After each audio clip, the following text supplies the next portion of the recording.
In early June, Pastor Debbie posted an invitation to gather and share our watershed moments.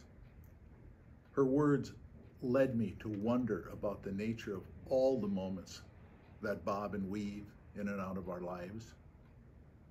What makes a watershed moment so special? I read a definition that had this to say about that. A watershed moment is a major turning point in time when our lives swing in another direction. After a watershed moment, things will never be quite the same. They are considered momentous, though often recognized only in hindsight. Last year, during a writing project, I identified 6 pivotal markers in my life. These were the transition zones which yanked me from the static of what is and pitched me into a reorder of what will be. My most recent watershed moment surfaced 10 years ago and is still unfolding. It landed on my 64th birthday. I was feeling emotionally restless. Retirement was before me, and Tracy and I were working on our future. My gaze into the crystal ball was not encouraging. I had little doubt that my current trajectory would lead me to places that I had no desire to visit, let alone live. In the language of Viktor Frankl, I was a man searching for meaning. That birthday morning, my brother Mark sent me a greeting which included a link to the daily meditations he frequents. It was from Richard Rohr, a Franciscan and follower of the Center for Action and Contemplation. The meditation was titled Generativity, which can be described as the opposite of stagnation. The opening paragraph grabbed hold of me as if an old friend was reading my mind and translating the words into a language I was familiar with but could not yet speak.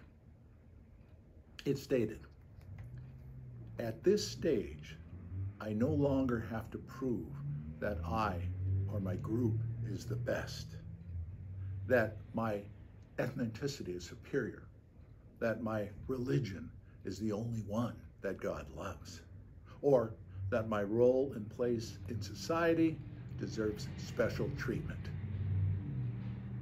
I am not preoccupied with collecting more goods and services. Quite simply, my desire is to give back to the world a bit what I have received.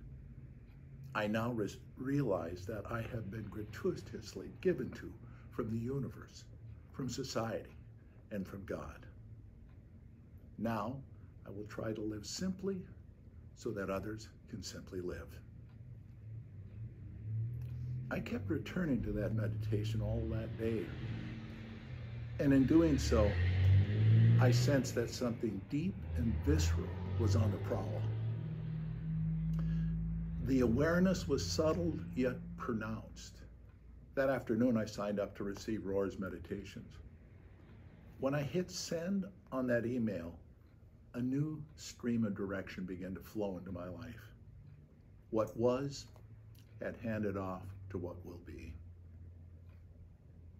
From a gentle turn of a birthday wish, the track of my days began to reveal change. Signs of renewal lit my way. I completed a 2-year program of spiritual direction. All the reading, writing, and contemplative practice opened me to the astonishing realization of how far one can travel with small steps and simple applications. The ensuing years have been ones of discovery and interaction with other fellow travelers. Mindful explorations have seeded my path with exercises in gratitude, compassion, peacemaking, and other ways and means of goodness. Age whispers to me now that other watershed moments are just around the bend. Until they arrive, I will continue to walk with words like Dr. Bob Anderson, pay attention.